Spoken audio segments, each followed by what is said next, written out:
Well, Bahraini authorities have banned all protest gatherings amid escalating clashes in the Gulf Kingdom. It's the most sweeping attempt so far to quash anti-regime protests that have been going on in the country for nearly 2 years. The restrictions come after the country's police reportedly attacked anti-monarchy protesters with tear gas and rubber bullets in the capital Manama on Monday. Clashes in Bahrain occur almost daily, with around 80 people being killed since the unrest began. The country's under fire from human rights groups for its brutal crackdowns on pro-reform campaigners who are calling for more rights, jobs and education. Let's get more on this now from political analyst Sriram Chawulia. Thanks so much for joining RT today. Now, tell us, this is not the first crackdown on the protest movement in Bahrain, and authorities banned demos in the country before. But what is so special about this one? Well, it's a resort to martial law tactics that have been practiced before.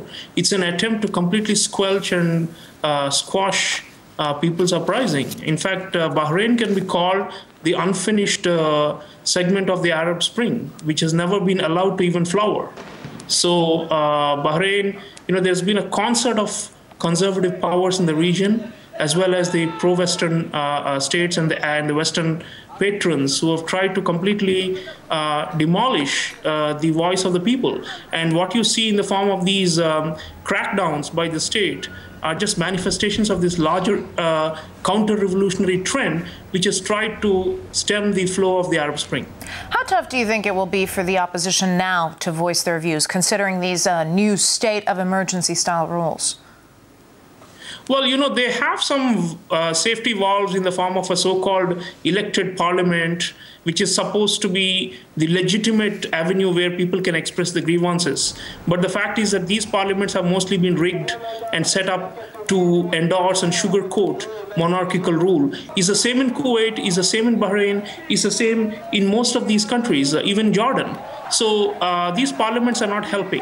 And I think these restrictions are meant to also send a message to the Shia minorities in Saudi Arabia, who in turn revolted after the Shia in Bahrain rose up against the Khalifa family. So what you have is a regional setup which is not allowing free expression. And then why is, for example, Syria such a hotspot and Bahrain not? This is the original sin of the whole Arab Spring narrative, and we have not been able to overcome these double standards. Just because Bahrain hosts the 5th fleet of the US Navy does not entitle it to be so brutal and repressive and get away with crimes against humanity, which are happening. Sriram, how united is the Bahraini protest movement? I mean, after all, the authorities have not been able to crush it for 20 months now. Oh, absolutely. In fact, I would say compared to the engineered revolts like you had in Libya and what you have in Syria, which are orchestrated from outside, I think the Bahraini movement is much more like the Egyptian people's movement. It's actually an indigenous movement. There is no proof of Iran's involvement or stoking the Bahraini struggle as the Saudis and the Bahraini monarchy have been alleging. I mean, this is really an indigenous movement. It's based upon a form of minority rule where, which is similar to what happened in Iraq when Saddam Hussein was in power. So we need to, think about legitimacy and illegitimacy. Why are some regimes being artificially overthrown to foreign help while others are being propped up like Bahrain? I mean, this has to do with the fact that, whether you're pro-Western or not really seems to matter whether you deserve freedom or not. Now, a lot of prominent Bahraini activists sit in jail, including Nabil Rajab, who's now serving 3 years for tweeting and participating in illegal gatherings. Do you see their fate changing now as well? The region has to evolve. I mean, as you know, the Arab Spring is now more than a year old, and there have been many diversions. There should have been a focus on Bahrain, an intense international as well as regional focus on Bahrain, which has not happened. There is a conspiracy of silence around Bahrain. Barring a few critical news reports, not much is being allowed to be covered about the injustices of the people of Bahrain. So they will, struggle, they will strive, and, eventually the fate of all these monarchies are tied to each other.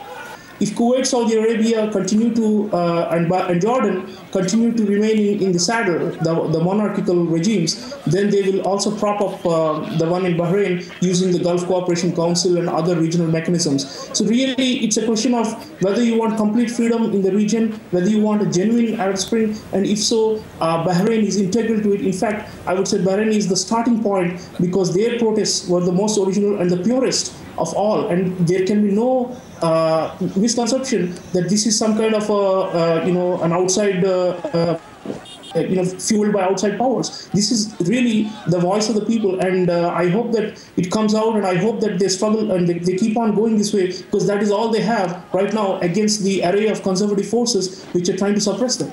Now, what about the U.S.? With Washington backing Bahraini rulers, how much influence does America actually have there?